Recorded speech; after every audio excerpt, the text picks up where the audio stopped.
అస్సలాము అలైకుం వరహ్మతుల్లాహి వబర్కాతుహు. నా పేరు జిక్రా. నేను 6వ తరగతి చదువుతున్నాను. ముందుగా అందరికీ గణతంత్ర దినోత్సవ శుభాకాంక్షలు. ఈరోజు మనం గణతంత్ర దినోత్సవ వేడుకలు జరుపుకుంటున్నాము. 26 జనవరి 1950న భారత రాజ్యాంగం అమలులోకి వచ్చింది. రాజ్యాంగం వలన మనం స్వచ్ఛగా జీవించడానికి హక్కులు వచ్చాయి.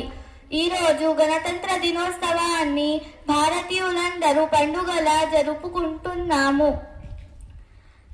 మన దేశాన్ని ఎల్లప్పుడూ మనం గౌరవించాలి. జనవరి 26 మన పండుగల రోజు, మువ్వెన్నెల జెండా ఎగిరేటి రోజు, భారత రాజ్యాంగం అమలైన రోజు, గణతంత్ర వేడుకలు జరుపుకునే రోజు. అస్సలాము అలైకుం వరహ్మతుల్లాహి వబర్కాతుహు. Thank you Zikra.